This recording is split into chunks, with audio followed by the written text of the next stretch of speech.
तो hello student, welcome back to my channel Samrat Academy. तो दोस्तों, मेरा नाम है आकाश और आज की वीडियो में हम बात करने वाले हैं क्लास 10th के सामाजिक विज्ञान के 25 महत्वपूर्ण बहुविकल्पीय प्रश्न जो कि 2022 बोर्ड एग्जाम में इसी के अंतर्गत आएगा। ठीक है, जितने बहुविकल्पीय उन्होंने 30% सिलेबस कट करके उन्होंने बताया है कि इस चैप्टर से पूछा जाएगा प्रश्न। उस चैप्टर से हमने बहुविकल्पीय सारे प्रश्न इकट्ठा कर लिया है और टोटल 25 पे हम बहुविकल्पीय प्रश्न डिस्कस करने वाले हैं। और यह वीडियो अगर देख लेते हैं तो बहुविकल्पीय एक भी क्वेश्चन आप गलत करके नहीं आएंगे, सारे क्वेश्चन बहुविकल्पीय के आपके कवर हो जाएंगे एक ही वीडियो में। ठीक है, तो चलिए देख लेते हैं पहला प्रश्न है और पहला प्रश्न का उत्तर साथ ही साथ आपको भी देते चलना है। एक ही बात कहूँगा कि चैनल पे अगर आप नए हैं, पहली बार हमारे चैनल पे आए हैं, तो चैनल को सब्सक्राइब करके हमारे साथ जुड़ जाइए और अच्छे से जब तक बोर्ड एग्जाम नहीं हो जाता है तब तक हमारे साथ रख के तैयारी कीजिए। सारे विषयों की वीडियो डेली आती है, ठीक है, और उसे भी देखा करें और सारी विषयों के नोट्स भी बनाते रहें। जैसे मैंने बता दिया तो इसका एक नोट्स बना लीजिए छोटा सा कॉपी में और बस उसी को याद करके आपको बोर्ड एग्जाम में जाना है। तो चलिए पहला प्रश्न, इनमें से किस वर्ष में फ्रांस में नागरिक संहिता, जिसे नेपोलियन की संहिता के नाम से भी जाना जाता है, का उदय हुआ? कह रहा है कि इनमें से किस वर्ष में, कह रहा है कि चार ऑप्शन दिया है। किस वर्ष में, देखिए लिखा है क्या, किस वर्ष में फ्रांस में नागरिक जो संहिता है जिसे नेपोलियन की संहिता के नाम से भी क्या किया जाता है, जाना जाता है, उसका उदय किस सन में हुआ पूछ रहा है। 1800 ईस्वी में, क्या 1802 ईस्वी में, क्या 1804 ईस्वी में, क्या 1806 ईस्वी में? आपको साथ ही साथ आपको भी उत्तर बताते चलना है और मैं भी उत्तर बताऊंगा तो आप हमारे उत्तर से आप मैच करा सकते हैं कि आपका सही है या गलत है। ठीक है, तो चलिए फटाफट कमेंट कीजिए आप कि क्या होगा क्वेश्चन नंबर पहले का सही आंसर। इन्हीं चारों में से कोई एक ऑप्शन सही है। तो मेरे प्यारे विद्यार्थियों, वह है ऑप्शन सी, 1804 ईस्वी में। 1804 ईस्वी में इस क्वेश्चन का सही आंसर है। आई होप आपका भी क्वेश्चन नंबर सी ही सही रहा होगा। ठीक है, चलिए क्वेश्चन नंबर दूसरे की तरफ बढ़ चलते हैं और क्वेश्चन नंबर दूसरा है, नेपोलियन का संबंध, कह रहा है कि नेपोलियन का संबंध किस देश से था? कह रहा है कि नेपोलियन का जो संबंध था वो किस देश से था? जर्मनी से था कि इटली से कि फ्रांस से कि इंग्लैंड से? चलिए फटाफट आप आंसर बताइए कि नेपोलियन का जो संबंध था किस देश से था। इन चारों में से ही कोई ना कोई एक देश से था, बताइए। चलिए फटाफट कमेंट कीजिए, मैं कमेंट का इंतजार कर रहा हूँ आप लोगों को।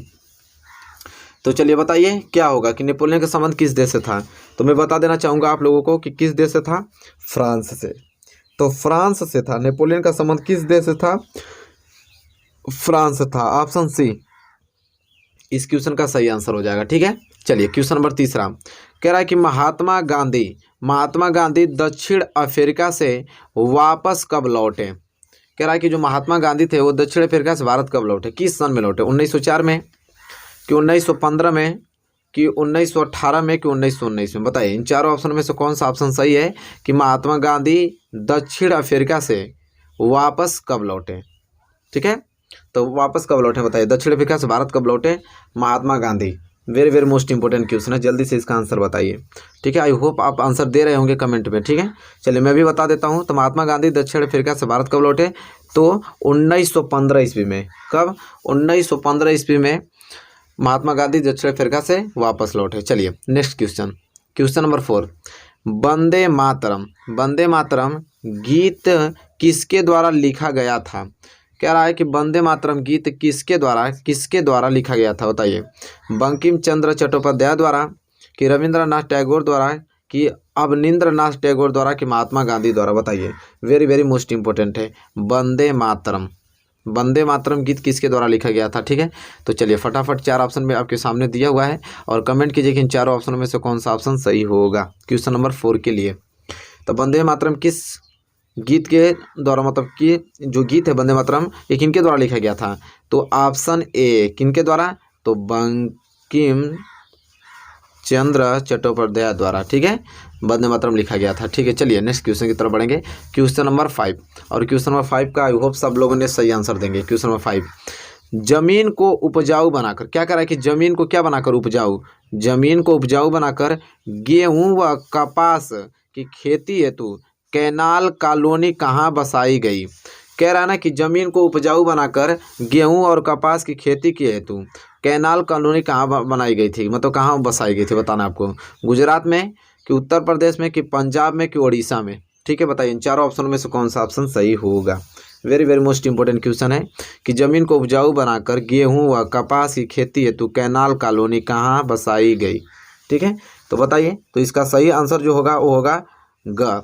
कहाँ पे? पंजाब, पंजाब में। कहाँ पे? पंजाब में। तो ऑप्शन ग इस क्वेश्चन का सही आंसर हो जाएगा। ठीक है, चलिए क्वेश्चन नंबर 6 की तरफ बढ़ेंगे। क्वेश्चन नंबर 6 जो कि very very most important question है, और क्वेश्चन नंबर 6 कह रहा है कि महामंदी का प्रारंभ किस वर्ष हुआ। ठीक है, इन 4 ऑप्शन में से बताना है कि जो महामंदी का प्रारंभ हुआ था वो किस वर्ष में हुआ था। ठीक है, 1919 में हुआ था कि 1924 में कि 1929 में कि 1934 में। तो यहाँ पे जैसा कि देख पा रहे हैं 4 ऑप्शन दिया हुआ है, और चारों ऑप्शन में से आपको बताना है कि महामंदी का प्रारंभ किस वर्ष हुआ। Very very most important question है। तो चलिए बताइए, महामंदी का प्रारंभ किस वर्ष हुआ। तो चलिए मैं इंतजार कर रहा हूँ आप लोगों के कमेंट का, कि जल्दी से कमेंट करके बताइए। तो इसका सही आंसर हो जाएगा ऑप्शन ग, 1929 में। 1929 में महामंदी का प्रारंभ हुआ था। ठीक है, ये क्वेश्चन नंबर 6 है। अब हम आगे बढ़ेंगे क्वेश्चन नंबर 7 के लिए, जो कि वेरी वेरी मोस्ट इंपॉर्टेंट, इस स्लिप में सारे क्वेश्चन देखने को मिलेगा। तो चलिए इस स्लिप हमने यहाँ पे रख दिया है, और क्वेश्चन नंबर 7 आपके सामने है। क्वेश्चन नंबर 6 कवर हो गया ना अच्छे तरीके से। चलिए क्वेश्चन नंबर 7 कह रहा है कि निम्नलिखित में से एक मिट्टी का प्रकार नहीं है। नहीं, ये लिखा है क्या? नहीं है, या नहीं लिखा हुआ है कि निम्नलिखित में से आपको बताना है कि 4 ऑप्शन दिए, इन चारों में से कौन एक मिट्टी का प्रकार नहीं है। काली, पीली, लेटराइट, सीमेंट। तो सबको मालूम है कि सीमेंट जो है वो मिट्टी नहीं होती है, लेटराइट मिट्टी होती है, पीली भी मिट्टी होती है, काली भी मिट्टी होती है। सीमेंट कौन मिट्टी होती नहीं होती। इसलिए ऑप्शन डी इस क्वेश्चन मतलब घ इस क्वेश्चन का सही आंसर हो जाएगा क्वेश्चन नंबर 7 के लिए। तो आई होप आपको यह प्रश्न अच्छे तरीके से क्लियर हो गया होगा। ठीक है, चलिए अब क्वेश्चन नंबर बढ़ेंगे हम किसके तरफ? 8 की तरफ। और क्वेश्चन नंबर 8 देखिए वेरी मोस्ट इंपॉर्टेंट है। कह रहा है कि निम्नलिखित में से किस राज्य में काली मिट्टी पाई जाती है। 4 ऑप्शन दिया है ना, इन 4 ऑप्शन में बताना है कि किस राज्य में कौन सी मिट्टी, काली मिट्टी पाई जाती है। काली मिट्टी किस राज्य में पाई जाती है, जो 4 ऑप्शन दिया हुआ है। झारखंड में कि गुजरात में कि राजस्थान में कि बिहार में। बताइए, इन चारों ऑप्शन में से आपको बताना है कि कहाँ पे काली मिट्टी पाई जाती है। Very very most important question है, जल्दी से इसका आंसर सभी लोग दीजिए। तो कहाँ पाई जाती है? तो गुजरात में पाई जाती है। मैं ज़्यादा समय नहीं लूँगा आप लोगों का, क्योंकि आप भी इंतजार कर रहे होंगे हमारे जवाब का। तो गुजरात में काली मिट्टी पाई जाती है। ठीक है, ऑप्शन बी इस क्वेश्चन का क्या हो जाएगा? सही आंसर हो जाएगा। चलिए अब हम बढ़ेंगे आगे क्वेश्चन की ओर, और क्वेश्चन नंबर 9 की तरफ। क्वेश्चन नंबर 9 देखिए, क्वेश्चन नंबर 9 है कि टाइगर प्रोजेक्ट किस वर्ष आरंभ किया गया। कह रहा है कि जो टाइगर प्रोजेक्ट है वो किस वर्ष आरंभ किया गया, बताना आपको। 1973 में, 1975 में, 1980 में, 1989 में। तो इन चारों ऑप्शन में से कोई ना कोई एक ऑप्शन सही है, और जो कि आपको बताना है कि टाइगर प्रोजेक्ट किस वर्ष आरंभ किया गया। बहुत ही ज़्यादा मोस्ट इंपॉर्टेंट है, बहुत ही ज़्यादा वेरी वेरी मोस्ट इंपॉर्टेंट। तो ऑप्शन ए 1973 में टाइगर प्रोजेक्ट किस वर्ष आरंभ किया गया? 1973 में प्रारंभ किया गया। ठीक है, चलिए क्वेश्चन नंबर 10 की तरफ बढ़ेंगे। क्वेश्चन नंबर 10वां भी वेरी मोस्ट इंपॉर्टेंट है। क्वेश्चन नंबर 10वां है कि चिपको आंदोलन का क्या है, कि चिपको आंदोलन संबंधित है। जो चिपको आंदोलन था वो किससे संबंधित है, बताना आपको। मृदा संरक्षण से संबंधित है, कि वन संरक्षण से, कि जल संरक्षण से, कि वायु संरक्षण से।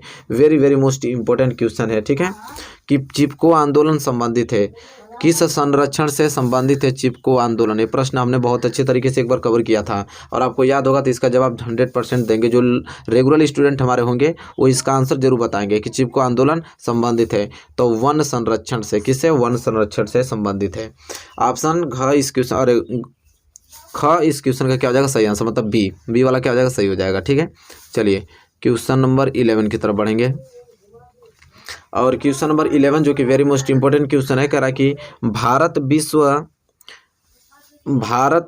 विश्व वृष्टि मात्रा का कितना प्रतिशत प्राप्त करता है।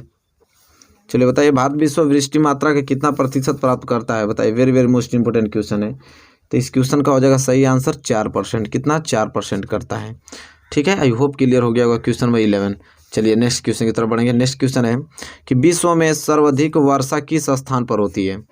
विश्व में सर्वाधिक वर्षा किस स्थान पर होती है, बताना है आपको। मासिनराम में, कि चेन्नई में, कि व्लादिवोस्टॉक में, कि न्यूयॉर्क में। बताइए, इन चारों ऑप्शन में से कौन सा ऑप्शन सही है कि विश्व में सर्वाधिक वर्षा किस स्थान पर होती है, जो कि वेरी मोस्ट इंपॉर्टेंट है। इसका आंसर आप लोग जानते भी हैं। ठीक है, तो फटाफट कमेंट करके बताइए हमें कि विश्व में सर्वाधिक वर्षा किस स्थान पर होती है। सबको मालूम है कहाँ पे, तो मासिनराम में। कहाँ पे? मासिनराम में सबसे अधिक वर्षा होती है। तो 12 का ए इस क्वेश्चन का सही आंसर हो जाएगा। ठीक है, चलिए क्वेश्चन नंबर 13 की तरफ बढ़ चलते हैं। क्वेश्चन नंबर 13 है, कह रहा है कि सलाल बांध किस नदी पर बना है। देखिए वेरी मोस्ट इंपोर्टेंट आ गया ना क्वेश्चन। कह रहा है कि सलाल बांध किस नदी पर बना है, महानदी पे, चिनाब की, सतलुज की, कृष्णा। बताइए किस नदी पर सलाल बांध बना है, सलाल बांध किस नदी बना है पूछ रहा है, वेरी मोस्ट इंपॉर्टेंट है। तो इसका सही आंसर हो जाएगा ऑप्शन बी, कहाँ पे, चिनाब। चिनाब नदी पर क्या बना है, सलाल बांध बना है। इसे एकदम रट्टा मार लीजिए प्रश्नों को, ये वेरी मोस्ट इंपॉर्टेंट क्वेश्चन है। ये सारे प्रश्न 2022 बोर्ड एग्जाम में देखने को आपको मिलेंगे, ठीक है। और क्वेश्चन नंबर 14 की तरफ बढ़ेंगे। क्वेश्चन नंबर 14 है कि इनमें से कौन सी एक फलीदार फसल है। कह रहा है कि इनमें से कौन सी, इन चारों ऑप्शन में से कौन सा बताना है कि एक फलीदार फसल है, फलीदार फसल बताना है। दालें, मोटे अनाज, ज्वार, तिल कि तिल। बताइए इन चारों ऑप्शन में से कौन सा ऑप्शन सही होगा, वेरी वेरी मोस्ट इंपॉर्टेंट है। इनमें से कौन सी एक फलीदार फसल बताना है। तो फलीदार फसल एक ही है जो कि दालें हैं, ठीक है। ऑप्शन ए इस क्वेश्चन का क्या हो जाएगा सही आंसर, क्या है, दालें क्या है, फलीदार फसल है, ठीक है। चलिए अब आगे बढ़ेंगे क्वेश्चन नंबर 15 की तरफ। क्वेश्चन नंबर 15 है कि निम्न में से कौन खरीफ की फसल है, बताना है ना चारों ऑप्शन में से खरीफ की फसल कौन है। चना, धान, कपास की, ख तथा ग दोनों है। बताइए वेरी मोस्ट इंपॉर्टेंट क्वेश्चन है और क्वेश्चन का आंसर सभी को आना चाहिए, वेरी वेरी मोस्ट इंपॉर्टेंट है। निम्न में से कौन खरीफ की फसल है, ठीक है। तो खरीफ की फसल जैसा आप लोग जानते हैं धान भी होता है और क्या होता है, कपास भी होता है। धान और कपास ये दोनों किसकी फसल हैं, खरीफ की फसल, इसलिए ऑप्शन डी हो जाएगा, ख तथा ग दोनों, ठीक है। ख तथा ख दोनों हो जाएगा, ठीक है।